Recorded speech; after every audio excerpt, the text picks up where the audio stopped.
여러분 모두에게 우리 주님의 사랑, 은혜 늘 충만하시기를 주님의 이름으로 축원합니다. 내 시간을 내 마음대로 쓸 자유, 어디든 떠날 수 있는 여유, 누구든 만날 수 있는 가능성, 1시간 후의 일부터 10년 뒤의 일까지 나 하나만 생각하고 계획하면 되는 간편함은 이제 내 인생에서 지켜내야 할 가장 소중한 가치가 되었다. 또박또박 월급 나오는 회사, 나 대신 요리와 공과금 처리를 맡아줄 동거인, 남아도는 애정을 소모할 수 있는 자녀 같은 존재가 내 삶을 얼마나 더 윤택하게 만들어줄지 몰라도 그것을 위해 내가 가진 것들을 희생하고 싶지는 않다. 소시지 하나 먹자고 돼지를 기를 필요는 없다. 어느 책에 나와 있는 한 부분의 말씀을 인용해서 말씀을 드렸습니다. 공감이 가십니까? 혼밥, 혼술, 혼행, 혼자 밥 먹고 혼자 술 마시고 혼자 여행 떠나가는 나홀로족이 증가하고 있지요. 4가구 중에 한 집이 1인 가구라고 합니다. 오늘날의 시대는 개인 중시 사회로 접어들었다라고 분석들도 합니다. 에릭 프롬이라고 하는 심리학자는 이런 이기주의에 대해서 이런 말을 했습니다. 이기적인 사람은 다른 사람들의 필요에 대한 관심이나 다른 사람들의 존엄성이나 인격에 대한 존경 따위는 아예 안중에 없다. 이기주의적인 사람은 자기 자신 이외에는 아무도 볼 수 없으며 모든 사람과 모든 것을 자기에게 얼마나 쓸모가 있느냐 하는 것으로만 판단하려 든다. 그래서 이기적인 사람은 근본적으로 사랑할 능력이 없는 사람입니다. 이기적인 사람은 타인을 사랑할 수 없을 뿐만 아니라 자기 자신도 사랑할 수 없는 사람입니다. 이기주의가 얼마나 무서운지를 모릅니다. 그럼에도 불구하고 오늘 우리의 사회는 마치 이기주의가 세상 사는 처세술인 것처럼 또 멋스러운 것처럼 생각하는 참으로 무서운 사회로 바뀌어가고 있습니다. 이런 세상에 살고 있는 우리에게 예수님은 참 듣기 거북한 교훈을 우리에게 들려주고 계십니다. 그것은 서로 발을 씻어주라 라는 것입니다. 서로 발을 씻어주는 마음으로 세상을 살아가라 라고 말씀하십니다. 여러분 가운데 요한복음 13장을 적어도 10번 이상 보신 분들이 꽤 많으실 것입니다. 그러면 여러분에게 묻고 싶습니다. 여러분은 얼마만큼 발을 씻으라는 주님의 말씀을 실천하고 계십니까? 이 말씀을 실천하지 못하는 자신을 놓고 고뇌하고 고통하고 주님 앞에 부끄러워한 일은 몇 번이나 되십니까? 불행하게도 교회를 오래 다니신 분들 중에 예수님이 제 아들의 발을 씻기신 일이나 서로 발을 씻으라 하신 이 말씀을 기독교의 상투적인 그런 표현으로만 생각하는 경향이 없지 않습니다. 그리고 듣기 좋은 설교 제목 하나 정도로만 기억을 합니다. 남의 이야기 쯤으로 생각을 합니다. 오늘 이 시간 우리 마음속에 이런 생각이 있다면 성령께서 그 생각을 모두 다 쓸어내 주시고 예수님처럼 나도 발을 씻기는 삶을 살아야 되겠다고 새롭게 결심하고 다짐할 수 있는 우리 모두가 되어질 수 있기를 축원합니다. 유대는 건조한 땅입니다. 요즘처럼 아주 잘 만든 신을 신고 다니면 별 걱정 없겠지만 당시에는 샌들을 신고 다녔기 때문에 조금만 걸어도 온 발에 먼지가 수북히 쌓일 정도로 발이 더러워졌습니다. 그래서 어느 집에 들어가든지 그 집의 문가에는 반드시 물을 담아놓은 항아리가 있습니다. 그 항아리에서 물을 떠서 발을 씻도록 준비가 되어져 있는 것입니다. 종이 있는 가정은 종이 나와서 손님들의 발을 씻겨줍니다. 만약에 씻겨줄 사람이 아무도 없으면 자기가 발을 씻고 들어가야 합니다. 그래서 유대에서 발을 씻고 드나드는 것은 하나의 습관이 되어졌고 이것은 전통이 되어 있었습니다. 예수님이 예루살렘에 마지막으로 방문하시면서 그때 6월절이라는 대명절을 맞이하게 되어집니다. 6월절은 우리나라의 8.15 광복절과 비슷한 성격을 가진 명절입니다. 이 6월절에는 식구들이 둘러앉아서 양을 먹고 또 하나님이 애굽에서 이스라엘 백성들을 해방시킨 날을 기념하면서 고기를 먹고 또 누룩을 먹지 않은 그런 빵을 먹고 쓴나물을 먹으면서 하나님의 은혜를 기억하는 그런 귀한 절기입니다. 예수님은 제자들과 함께 예루살렘에서 이 6월절을 마지막으로 보내게 되었습니다. 6월절 만찬을 잡수시기 위해서 미리 준비된 다락으로 제자들을 데리고 올라가셨습니다. 그들은 하루 종일 걸어 다녔기 때문에 발이 온통 더러워져 있었습니다. 그런데 그들이 6월절 만찬을 먹을 다락방에는 아무도 그들을 도와줄 수 있는 사람이 없었습니다. 식사 준비만 되어 있었을 뿐이었지 예수님과 제자들을 대접할 수 있는 사람이 아무도 없었습니다. 당연히 더러워진 발을 씻어야 되는데 씻어줄 사람이 아무도 없었던 것입니다. 그래서 제자들이 서로 씻겨주든지 아니면 자기가 자기 발을 씻어야 되는 그런 상황이었습니다. 그런데 식사는 시작되었습니다. 아마 예수님은 제자들 가운데 누군가가 일어나서 예수님의 발을 씻겨줄 줄 아셨는지도 모르겠습니다. 또 기다리고 계셨는지도 모르겠습니다. 그런데 한참이 지나고 음식을 다 먹어가는데도 제자들 가운데는 단 한 사람도 일어나서 발을 씻어줄 생각을 하지 않는 것입니다. 더욱 가관이었던 것은 병행장이었던 누가복음 22장을 보면 누가복음 22장 24절에 또 그들 사이에 그중 누가 크냐 하는 다툼이 난지라 라고 말씀을 하고 계십니다. 만찬석에서 제자들끼리 속으로 파워게임을 하고 있었다는 것입니다. 누가 크냐, 이렇게 서로 자신을 생각하면서 그러면서 이 만찬에 참여하고 있었다는 것입니다. 이것은 정말 이해할 수 없는 일입니다. 도대체 어떻게 그럴 수가 있습니까? 예수님은 이미 제자들에게 하루만 지나면 자신이 십자가에 처형될 것이라는 말씀을 수없이 말씀하셨습니다. 제자들도 예수님이 심각한 어떤 순간을 맞이하고 있다는 것을 온몸으로 느끼고 있었습니다. 분위기는 착 가라앉아 있는 그런 분위기였고 또 무거웠습니다. 예루살렘도 분위기가 살벌했습니다. 무슨 일이 터질지 모른다고 하는 불안을 가득 담고 있었습니다. 제자들이 조금이라도 예수님을 생각했다면 어떻게 그런 파워게임을 할 수가 있겠습니까? 어쩌면 예수님과의 마지막 식사가 될지도 모르는 이 마당에 그들이 어떻게 예수님에게 누가 제일 많이 인정받고 있는지, 우리가 자리를 앉을 때 어떤 자리에 앉을 것인지 하는 것 가지고 이 마음으로 씨름을 하고 있겠습니까? 참 알 수가 없는 일입니다. 그러나 사실이 그랬다라고 성경은 우리에게 말씀해 주고 계십니다. 이렇게 마음 몸살을 앓고 있는 제자들의 마음을 읽고 계셨던 예수님은 식사를 하시다 마시고 일어나시더니 겉옷을 벗어서 옆에다 놓으시고 수건을 허리에 매시고 문간에 가셔서 대물을 부어가지고 돌아와서는 제자들의 발을 씻기기 시작하셨습니다. 어느 제자를 제일 먼저 씻기셨는지는 알 수가 없습니다. 요한이었을까요? 가룟 유다였을까요? 성경을 보면 베드로가 처음이 아닌 것은 분명합니다. 예수님이 누군가의 발을 씻기기 시작했습니다. 그러나 아무 생각이 없는 제자들이었습니다. 만약에 여러분이 제자들의 입장이었다고 한다면 어떻게 했겠습니까? 예수님이 일어나서 여러분의 발을 씻으려고 대 아래 물을 떠오면, 그리고 이것을 준비하시면 적어도 예의가 있고 상식에 있는 사람 같으면 가만히 앉아 있겠습니까? 또 감히 어떻게 그럴 수가 있겠습니까? 그런데 놀랍게도 입으로는 예수님을 주라고 부르고 하나님의 아들이라고 고백하는 제자들이 전부 다 그저 발을 내밀고 있었다는 것입니다. 겨우 베드로 한 사람만 주님 안 됩니다, 내 발은 못 씻깁니다 라고 좀 염치 있는 몸짓을 했을 뿐이지 다른 제자들은 다 꿀먹은 벙어리처럼 발만 내놓고 있었다는 것입니다. 참 모렴치한 인간들이겠다 하는 생각이 들어요.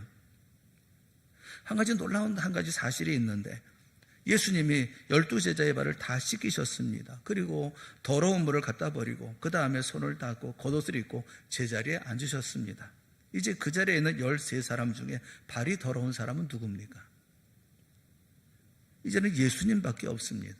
12제자는 예수님이 다 씻겨주셨기 때문에 발 더러운 사람은 이제 예수님 한 분밖에 없습니다. 그렇다면 적어도 제자들 중에 누구 한 사람 정도는 일어나서 아이고 예수님 참 죄송합니다, 예수님 발 주세요, 제가 씻겨드리겠습니다 하고 나서야 되지 않겠습니까? 그런데 놀랍게도 예수님의 발을 씻기로 일어난 사람은 단 한 사람도 없습니다. 성경을 아무리 보아도 그런 일은 없었습니다.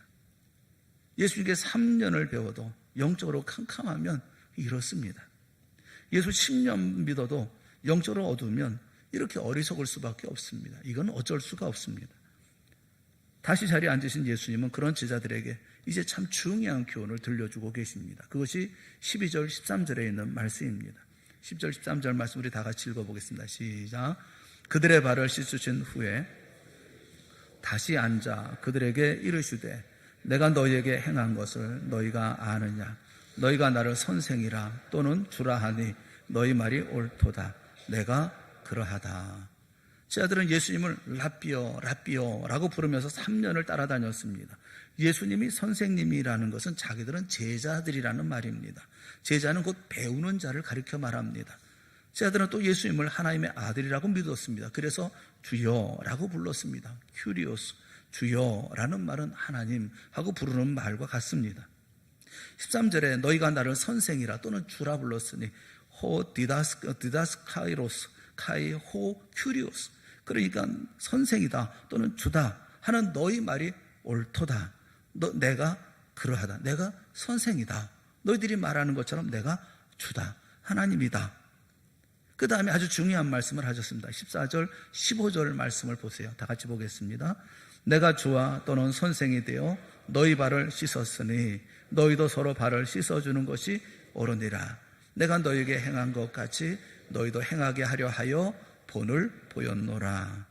주여, 선생인 내가 제자요 종인 인간인 너희의 발을 씻겼다면 너희도 서로 발을 씻기는 것은 너무 당연한 일이다 라고 말씀하고 계시는 것입니다. 그 다음에 주님은 아주 일반적인 상식적인 이야기 하나를 해주십니다. 16절 말씀을 보세요. 16절 말씀 같이 봅시다. 내가 진실로 너에게 이르노니 종이 주인보다 크지 못하고 보냄을 받은 자가 보낸 자보다 크지 못하나니. 여러분, 심부름 가는 사람이 높습니까? 심부름 보내는 사람이 높습니까? 심부름 보내는 사람이 높지 않겠습니까? 이건 상식이죠. 이건 세상 모두가 아는 상식이에요. 17절 말씀을 보세요. 10절 말씀 같이 한번 읽어보겠습니다. 시작. 너희가 이것을 알고 복이 있으리라. 이게 무슨 말씀입니까? 너희들이 선생이다, 너희들이 하나님이다 부르는 내가 낮아져서 너희들의 발을 씻겼다면 나의 총이요 나의 제자된 너희들이야말로 당연히 발을 씻겨야 된다.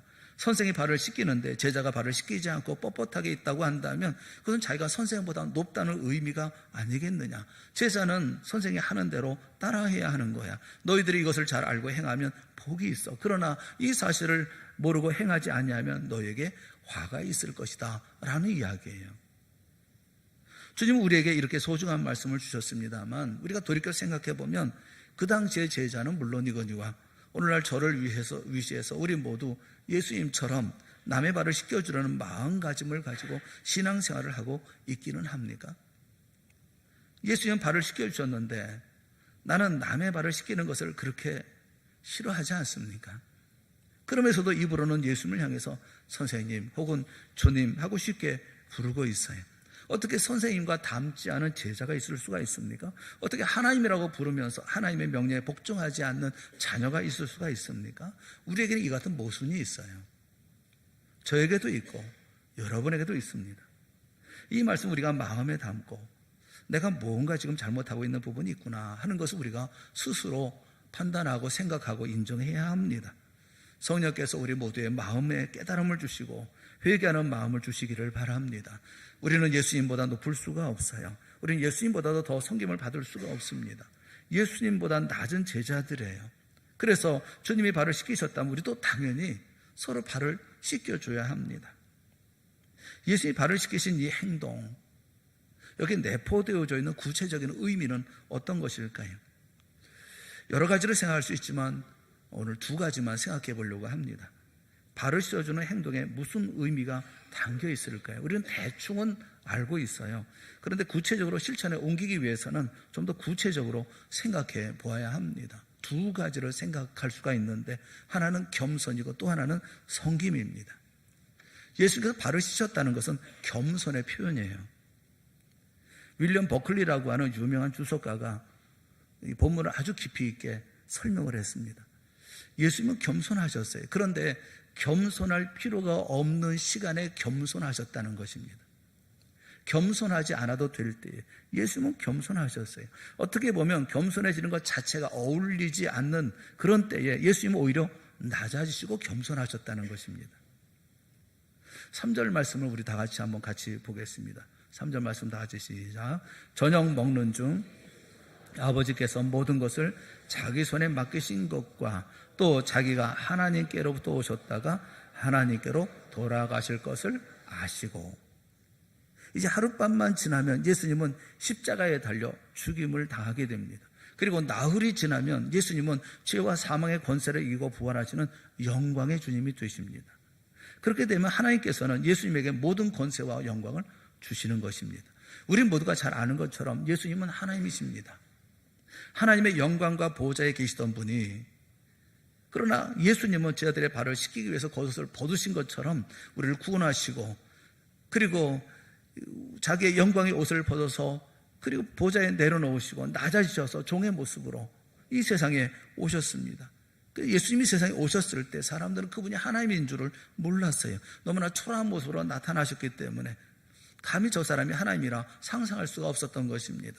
나사렛의 목수, 아니면 나사렛의 촌놈, 아니면 그저 좀 똑똑한 청년, 선지자 중에 하나, 그 정도로 생각했지 그분이 하나님 몰랐다는 거예요.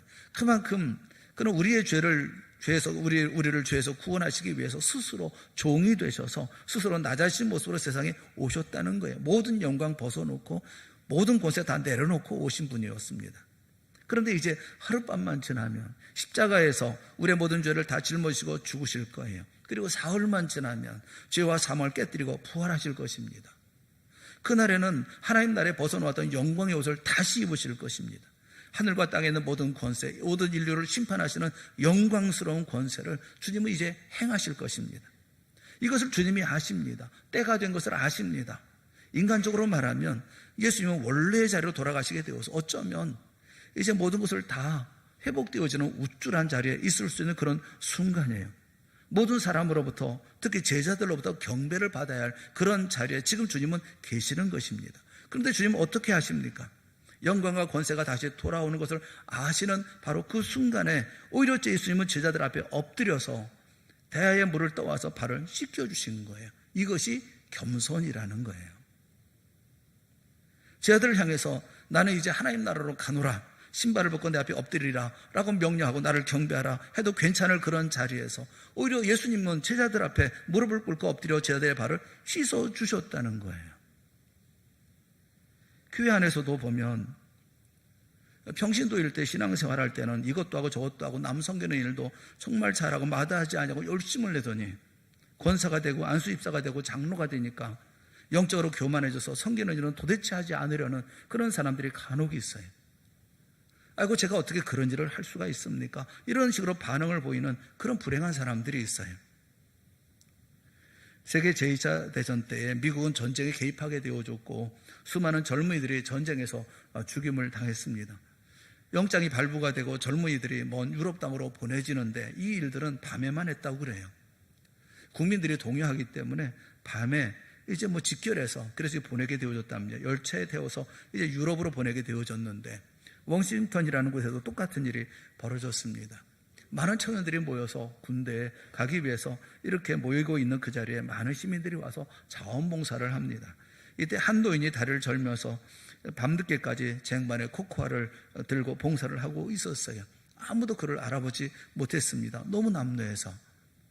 그런데 한 병사가 그를 알아보았습니다. 그는 보통 노인이 아니었어요.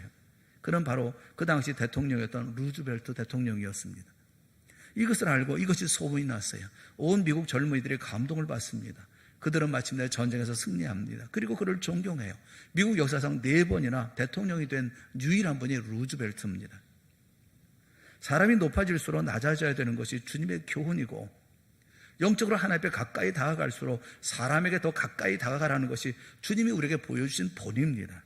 이것이 겸손입니다. 겸손한 예수님은 자기를 팔려는 무서운 계략을 품고 있는 가룟 유다의 발도 서슴지 않고 씻어주셨고 높아지기 위해서 지금 도토리 키재기 하고 있는 제자들의 마음을 아시면서도 그들의 발을 씻겨주셨습니다.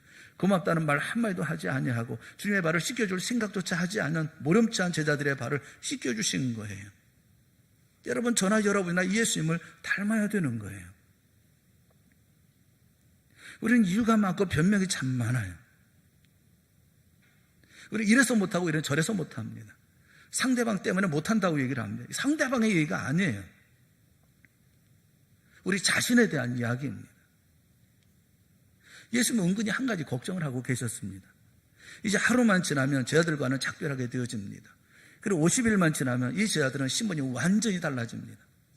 부활한 주님과 40일 동안 만나서 하나님 나라에 대한 청사진을 듣고 열흘 동안 다락방에서 성령을 기다리다가 성령을 받게 되는 50일 후에는 이 제자들의 신분이나 역할이 완전히 달라집니다. 여러분 상상해 보세요. 예수님으로부터 직접 3년 동안 교육을 받은 사람들입니다. 그 예수님이 부활하시고 하나님 나라로 승천하셨습니다. 그들은 곧 성령의 충만함을 받습니다. 그들은 이제 예수님을 대신해서 이 세상에 복음을 전하는 사도들이 됩니다.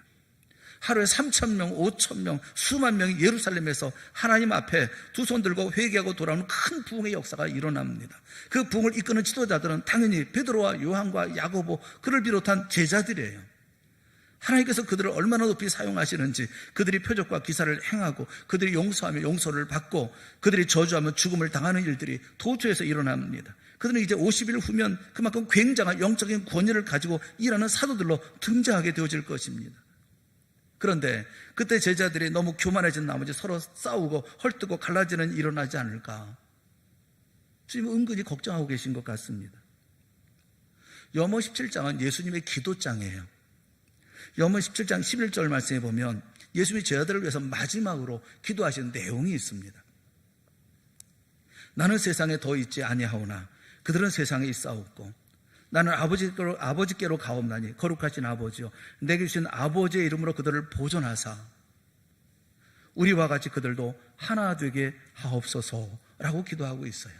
우리와 같이 그들도 하나 되게 하옵소서. 성부, 성자, 성령 하나님은 하나입니다. 이처럼 제자들도 하나가 되게 하옵소서라고 기도하고 있는 것을 보면 주님께서 염려하시고 있는 바를 우리가 볼 수가 있습니다. 사람이 비천할 때는 그렇게 싸우고 경쟁하고 교만하지 않습니다. 신분이 높아지고 사람들부터 굉장한 존경을 받기 시작하면 자기도 모르게 교만해지기 쉬운 것이 인간이에요. 제자들도 마찬가지였습니다. 그러므로 이 제자들이 수천 수만 명의 교인들로부터 존경을 받고 그들의 손에서 이적 기사가 나타나고 엄청난 사람들이 회개하고 돌아오는 큰 역사가 일어나게 되어지면 자신도 모르게 우쭐해지고 잘못하면 서로 질시하고 서로 교만하고 헐뜯고 비판하고 나중에는 갈라서 가는 일들이 일어날 수 있는 가능성이 얼마든지 있어요. 예수님이 이것을 염두에 두시고 기도하고 계셨습니다. 주님은 특별히 내가 너희들의 발을 씻긴 것처럼 너희도 서로 발을 씻겨주라, 겸손하라 라고 교훈하고 계시는 거예요. 영적 지도자가 될 때 가장 위험한 시험이 있다고 한다면 그것은 교만입니다. 오늘 한국교회 장로교라고 이런 붙인 교단이 제가 알기로만도 300개가 넘어요. 합동, 통합, 개혁, 고신, 대신, 고려, 개혁, 호혼, 합동, 동신, 한영, 개혁, 선교, 방배동, 통암동, 합동, 진리, 합동, 계승, 또 단합, 노회, 이렇게 무슨 교단이 300개나 됩니까? 장로 교단이 300개가 넘어요. 근데 그게 사실이에요. 어떤 곳은 교회 한 50여 개 모아놓고 교단을 만든 곳도 있습니다. 그리고 거기에 총회장이라고 앉아 있어요. 왜 이런 일이 벌어집니까? 지도자들이 싸우는 거죠. 교만해서 서로 발을 씻겨주지 못하는 것입니다.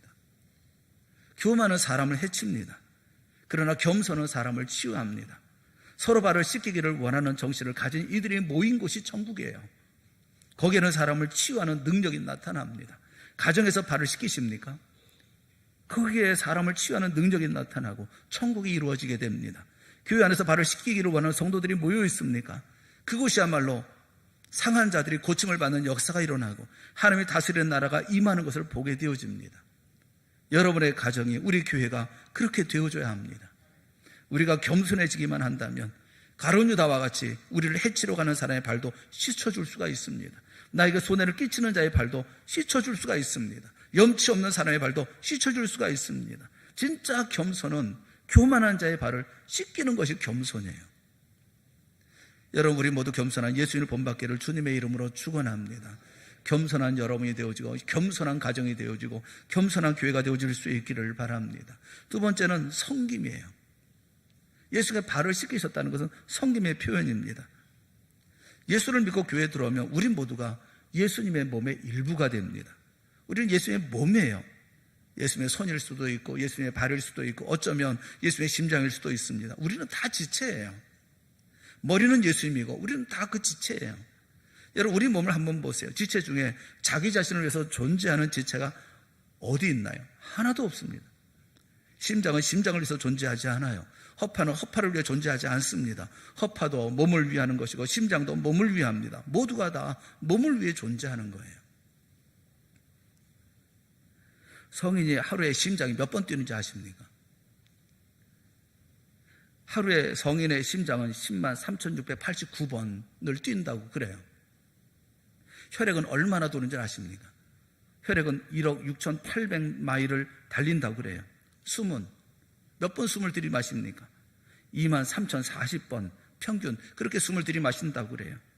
머리세포는 700만 개가 하루에 사용이 되어진다고 합니다. 심장 뛰는 것이 잠시만 멈춰도 우리는 살 수가 없습니다. 하루에 10만 3,689번 어떻게 뜁니까? 좀 쉬었다가 뛰어야지 하고 좀 쉬면 내가 죽습니다. 심장은 삽니까? 심장도 같이 죽습니다. 몸이 죽는데 자기는 안 죽습니까? 그러니까 예수 믿는 사람에게 있어서 이 섬김이라고 하는 것은 너무나 중요한 것입니다. 성경은 내 이웃을 내 몸과 같이 사랑하라고 말씀했어요. 우리가 가장 아끼고 사랑하는 것은 내 몸입니다. 그러나 내 몸만 아끼고 사랑하는 자는 이기주의자예요. 내가 내 몸을 사랑하고 아끼고 섬기는 그 정신을 다른 사람에게 연장할 때 비로소 이기주의가 이타주의가 되어진다는 것입니다. 그래서 예수님은 내가 내 몸을 아끼고 섬기지 않느냐, 바로 그 정신으로 다른 사람에게도 그렇게 섬기라고 말씀하고 계시는 거예요. 이것이 율법과 선지자의 대강령이다 라고 말씀하고 계십니다. 섬기는 것은 예수 믿는 사람에게 너무나 자연스러운 일이 되어져야 하는 것이고 반드시 해야 하는 일인 것입니다. 그럼에도 불구하고 오늘날 교회 안에 가장 안 되는 것이 있다면 섬기는 거예요. 예수 믿고 중생받았다고 하면서 너무 뻣뻣합니다. 너무 교만합니다. 학력이 좋으면 뭐합니까? 조금 쌓아놓고 살면 뭐합니까? 인물이 잘났으면 뭐합니까? 큰 집에 살면 뭐합니까? 주 안에서 볼 때 다 죄인이고 예수님 때문에 구원받고 하나님의 자녀로 거듭난 똑같은 처지인데 거기에 내가 너보다 높다는 것이 무슨 의미가 있습니까? 형제의 발을 씻겨주는 것이 예수 믿는 사람들의 모습인 것입니다. 그럼에도 불구하고 예수 믿으면서 그렇게 살지 않는 이들이 너무 많아요. 여러분, 예수 믿는다는 것이 무엇인지 아십니까? 예수님께서 우리를 섬기셨던 것처럼 섬기는 삶을 사는 것입니다. 그것이 바로 예수 믿는 신앙 생활인 거예요. 그러나 우리 주변에 그렇게 살지 못하는 어른들이 있다고 한다면 여러분, 본받을 필요가 없어요. 잘못 사는 것이기 때문에 그래요. 40년간 동독은 공산주의자들에 의해서 통치되고 있었습니다. 반면에 서독은 자유민주주의 노선을 따랐습니다. 어느 날 동베를린 사람들이 한 트럭이나 되는 쓰레기를 서베를린 쪽으로 버렸습니다. 서베를린 사람들이 이것을 보고 똑같은 방법으로 복수할 수 있었지만 그들은 쓰레기 대신에 캔에 담겨있는 음식이라든가 빵이라든가 우유라든가 이걸 차곡차곡 쌓아서 동베를린 쪽으로 넘겨주었습니다. 근데 그리고 난 다음에 그 쌓은 물건들 맨 위에 이렇게 써놓았다고 그래요. 사람은 각자 자신이 가진 것을 주게 된다. 전 그 말을 왜 썼을까 싶은 생각이 있어요. 그 우월감 같은 거 아닐까 하는 생각이 들었어요. 매일 전 세계에서 70억 개 이상 팔리는 라면이 있다고 그래요. 무슨 라면인지 아십니까? 햇떠라면. 매일매일마다 70억 되는 사람들이 매일매일 그렇게 햇떠라면 한다는 거예요. 여러분, 우리가 믿음의 삶을 살면서 하루를 보내고 그리고 난 다음에 돌아보면 그렇게 했더라면 얼마나 좋았을까? 왜 그랬을까? 왜 그때 그렇게 하지 못했을까? 후회되는 삶을 우리가 살고 있는 것이 아니겠습니까? 예수가 발을 씻겨주는 데는 의미가 있어요. 겸손의 의미가 있고 섬김의 의미가 있어요. 예수님은 남의 발을 씻겨줄 때 이런 삶을 살 때 복이 있다 말씀하십니다. 17절에 보면 너희가 이것을 알고 행하면 복이 있으리라. 무슨 복이 있을까요? 저는 생각할 때 마음의 기쁨이 넘치는 복이 있다고 저는 믿어요. 여러분의 마음속에 기쁨이 사라졌습니까? 여러분의 마음에 왜 기쁨이 사라졌습니까? 왜 사라졌죠? 겸손하지 않기 때문에 그렇습니다. 섬김의 삶이 사라졌기 때문에 그렇습니다.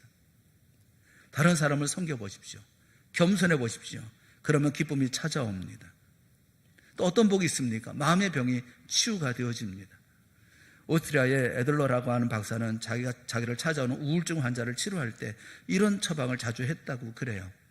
당신은 가서 2주일 동안 매일 남을 기쁘게 하기 위해서 무슨 일을 할까? 그것만 골똘히 생각하고 한번 실천해 보십시오. 2주일 동안만 그렇게 살면 당신 병은 깨끗이 낫습니다.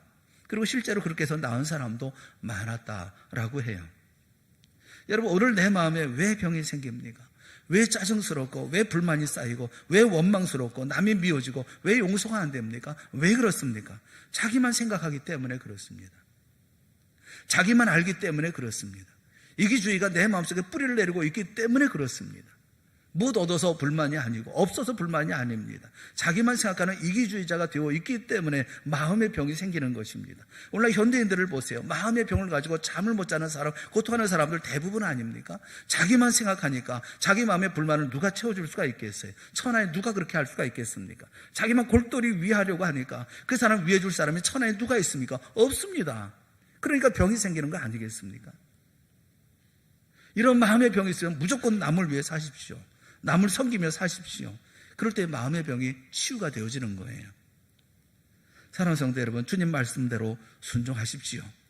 예수님이 발을 씻겨주셨던 것처럼 우리 모두 발을 씻기는 삶을 살 수 있기를 바랍니다. 내가 겸손하게 다른 사람을 섬기며 살 때 내 마음속에 기쁨의 샘이 솟아나는 거예요. 발을 씻기는 삶을 살 때 내 마음에 있던 병이 말끔히 씻어낼 수가 있는 것입니다. 마음의 병을 고치고 기쁨을 회복하는 길은 내 욕구나 소망을 채우는 데 있는 것이 아닙니다. 우리가 하나님이 주신 많은 것을 이미 받아 누리고 있어요. 이것을 가지고 남의 발을 씻겨주고 섬길 때 우리는 복을 누릴 수가 있는 거예요. 주의 말씀을 꼭 믿으시기를 주님의 이름으로 축원합니다. 여러분의 가정이 발을 씻김으로 인해서 하나님이 주시는 놀라운 복이 가득가득 받아 누리는 가정들이 되어질 수 있기를 바랍니다. 동산교회 이런 복이 이루어질 수 있기를 주님의 이름으로 축복합니다.